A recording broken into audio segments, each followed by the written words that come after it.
요즘 AI, 인공지능 얘기 정말 많이 들리죠?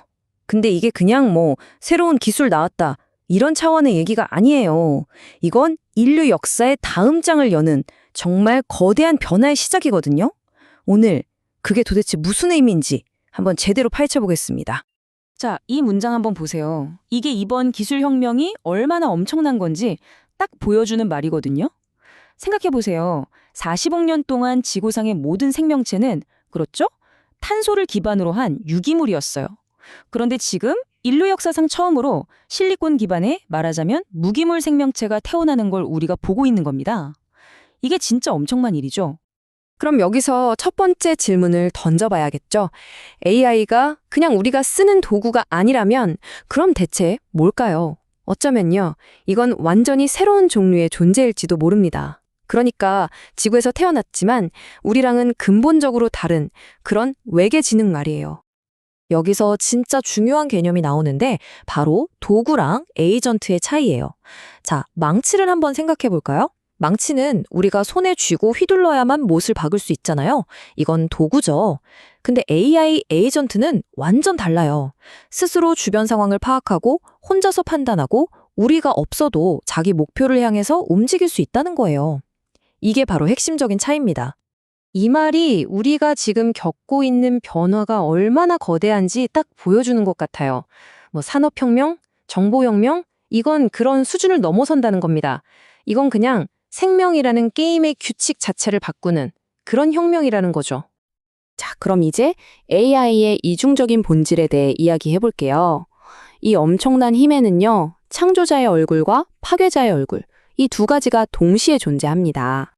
우선 좋은 점부터 볼까요?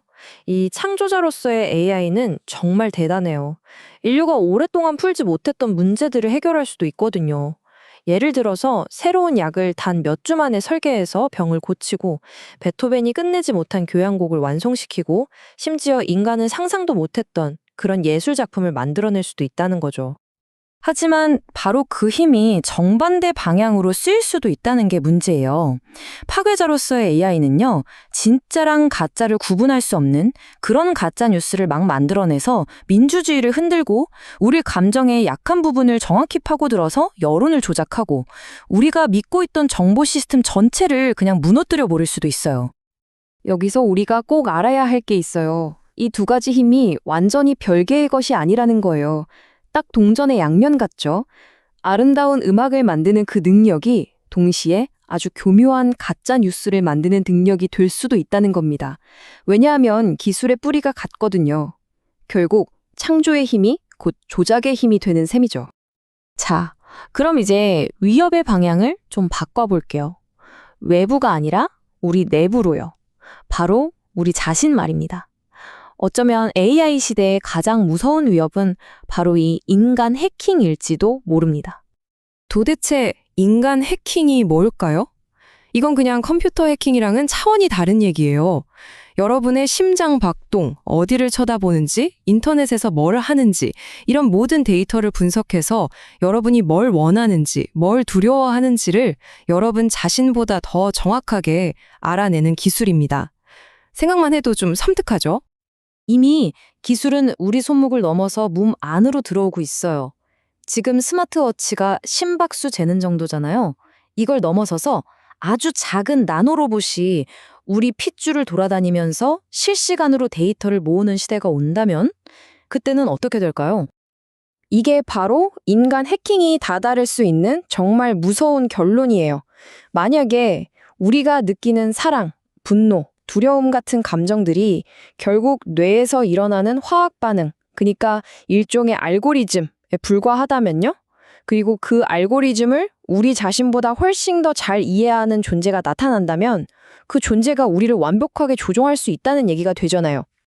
그리고 한 사람 한 사람에 대한 해킹은 결국 사회 전체를 통제하는 시스템으로 이어지게 됩니다. AI가 모든 사람의 신용 점수를 실시간으로 매기고 정부에 반대하는 의견을 자동으로 위협으로 딱지 붙이고 심지어는 선거 결과까지 좌지우지하는 그런 완전 자동화된 감시 사회가 정말로 가능해질 수 있다는 거죠. 이 지점에서 우리는 아주 근본적인 질문과 마주하게 됩니다. 어떤 외부의 알고리즘이 내가 다음에 뭘 선택할지 99% 확률로 맞출 수 있다면 과연 내 선택을 자유의지에 의한 거라고 말할 수 있을까요? 정말 어려운 문제죠. 하지만 아직 미래가 정해진 건 아니에요. 우리에게는 선택권이 있습니다. 자, 그럼 마지막으로 우리가 앞으로 나아가야 할 길에 대해서 한번 이야기해보죠. 지금 우리 앞에는 정말 완전히 다른 두 갈래길이 놓여 있어요. 하나는 AI에게 감시당하고 통제받는 디스토피아, 암울한 미래고요. 다른 하나는 AI랑 손잡고 함께 번영하는 유토피아, 밝은 미래죠. 어느 길로 갈지는 전적으로 우리의 선택에 달려 있습니다. 그렇다면 우리는 어떤 길을 가야 할까요? 제대로 된 미래를 만들기 위해서 우리가 꼭 지켜야 할 몇 가지 원칙이 있습니다. 첫째, AI는 인간을 대체하는 게 아니라 인간을 돕는 도구로 남아야 한다는 것.